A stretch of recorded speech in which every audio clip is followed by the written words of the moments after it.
Another Saturday, another loss by the Miami Hurricanes. What the hell is Cristobal doing? What the hell is Cristobal doing? What the hell is Tyler Van Dyke doing still starting as a quarterback? Because you want me to be honest with you, I'm done with him. I just am done with him. I'm done with him throwing multi-interception games in every single game he's been in ever since the Georgia Tech game. He does not read defenses. He does not do anything. Even the receivers hate him. And guess what? It was no different up in Raleigh, North Carolina tonight. As we go up there and despite playing very well, despite outgaining them, despite doing all that stuff, we lose.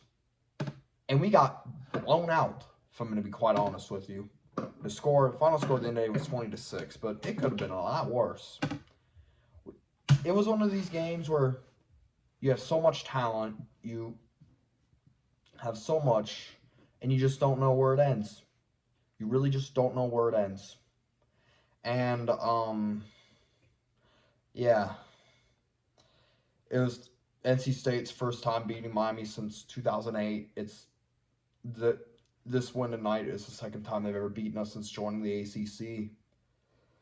And for me, it's just how much longer can I take of this as a Hurricanes fan? It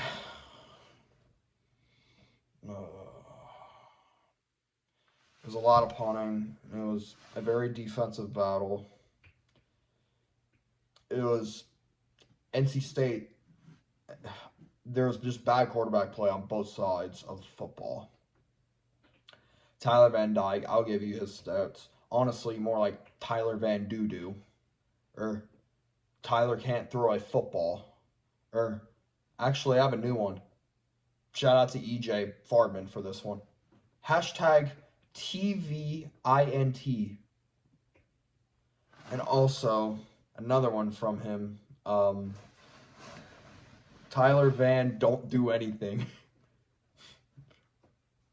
I mean, you're the GOAT for telling me that, bro. I love you. But, yeah. Or another one that's been my favorite, Tyler Van Doofus. Anyway, I have my favorite. It's Tyler Van Dickhead. Dickhead is a complete shit show, as he only completed 21 passes out of 38 attempts for 173 yards. And guess how many interceptions he threw? Not one, not two, but 3 interceptions. He's complete dog shit. I don't know where to go with him on this one.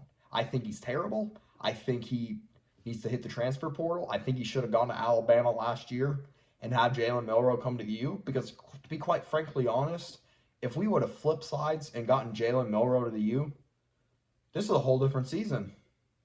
We would be sitting here, potentially in the top 5, potentially sitting here excited to be playing Florida State next week, which we're going to get drubbed by. God knows what the hell they're going to do to us in that. But anyway,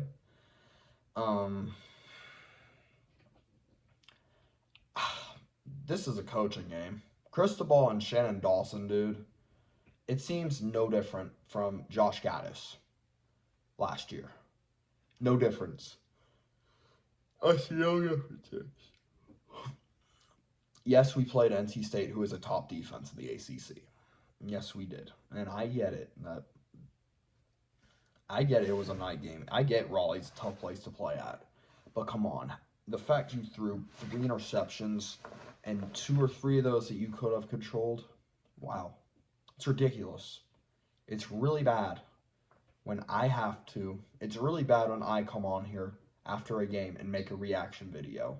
Like, straight away. Because this is how much this tonight just pissed me off. Like, it just hurt.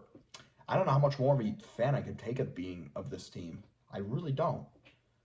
MJ Morris did not play better than him, as he only completed 50% of his passes. He completed 11 of 21 for 123 yards. He actually threw a touchdown pass. Oh, wow. Guess who didn't throw a touchdown pass? Tyler Van Dickhead. Because guess what? he doesn't know how to read a defense. He just doesn't. MJ Morris threw his touchdown pass, though, in the first quarter to make it a 10-3 ball game to Jordan Poole, who had a 12-yard touchdown pass. And guess what? From there, it was punt, punt, punt, and then 4 consecutive turnover drives. First of all, MJ Morris was back to pass. Jared Harrison Hunt strip sacks him inside the NC State 20. We moved the ball down the field. And guess what? Tyler Van Dyke, 3 or 4 plays later, guess what he does? He throws an interception to the end zone. And then NC State got the ball on their own 25, and guess what? A few plays later, MJ Morris goes down and throws the ball deep, and guess what? Cameron Kitchens intercepts it. His 10th overall interception. Shout out to you, my man. Shout out to Cam Kitchens. You know what? He's one that can stay. He's one I don't got a problem with. But guess what happens? Tyler Van Dyke, again, more like Tyler Van Dickhead, gets strip sacked and fumbles it inside the NC State 5-yard line, which led to an NC State field goal after we sacked him, and then a horse collar, and then a face mask tackle, puts them at their own 15 to make it 10-6. I take it back on that touchdown pass that made it 7-3. Actually, it was, and then Miami just completely left points on the board in the second half that would have made this game entirely different. On the opening drive of the second half, Borregales missed a 45-yard field goal, and he's been very consistent throughout the year. Misses half. But, wow, it's bad enough. And then, at the end of the third quarter, with 2 minutes left, we get the ball back. We just drive the ball down the field. Take it to NC State's 3-yard line. It's 4th and 1 at their own 3. Despite only being down 4, and you can kick a field goal and make this a 1-possession game no matter what, if NC State goes on the field or whatever, we decide to be stupid and go for it. In which Mark Fletcher, who was very good tonight, and I'll give him his credit, he had over 100 yards, man. I mean, he had, 21 carries for like 110 yards or something? I mean, he was pretty good. And then, I'm guesstimating on that. I could just be completely wrong. But Mark Fletcher gets tackled. It was 4th and 1 from the 3. He doesn't even get to the 2-yard line. So, you know what that means. Our defense, who is probably gassed out despite only allowing 5 yards in the entire second half with 9 minutes left to go in the fourth, gets the ball back. And this is where Mario Cristobal and Shannon Dawson have to be 2 of the stupidest coaches in college football. Because at this point, they're done. At this point, Cristobal and the entire team is just going to give up. And then NC State scores on the next drive. They just go 8 plays down, 97 yards, get chunk passes with MJ Morris, and then that all-world true freshman, KJ Concepcion, had like 100. He had 5 or 6, 51 yards receiving, and then he had 61 yards rushing. But he didn't score a touchdown, but he just set him up perfectly. And then Kendrick Raphael finished off that run with a 31-yard touchdown run. Miami gets the ball, returns it to the 41, and guess what? They get sacked. Tyler Van Dyke decides to throw an interception again. Tyler Van Dickhead, I mean. Because that's his new name. I'm done calling him Van Dyke. Because honestly, to me, he disgusts me. He really does disgust me. Tyler Van Dyke makes me want to puke. He really makes me want to puke. And they just go down the field. It's 20-6 at this point after they kick a field goal. Miami just runs the ball out, and to end off the game, he officially has his hat trick of interceptions, just finishes out the game, and boom, that's how it ends. 20-6. We suck. We fucking suck.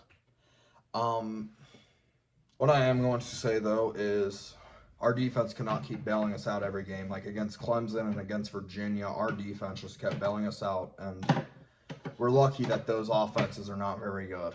And today we ran into a team that just ran circles. They took advantage of our mistakes, and we ultimately lost. And ultimately, that's going to come down to, I don't want to put this game completely on Cristobal, but he talks about accountability, right?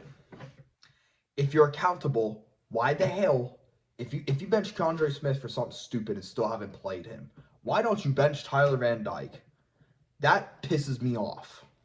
Like, that really pisses me off that we do that. And it, quite frankly honest, should not happen. Like, I would, next week is FSU. I really hope we see Ja'Cory Brown next week because holy shit, dude. Ja'Cory or Emory, even though they're gonna get smashed either way, but I want to see somebody different against FSU. FSU's already clinched a spot in the AC title game, so, and they know they can't lose. I'll say this though, this is a long rebuild. Cristobal has a lot of explaining to do. We really need to go in the portal and hit either Michael Pratt or KJ Jefferson because who knows? That could be our only hope. And it's going to come down to that. Anyway, that's all I have tonight. No matter what, go Canes.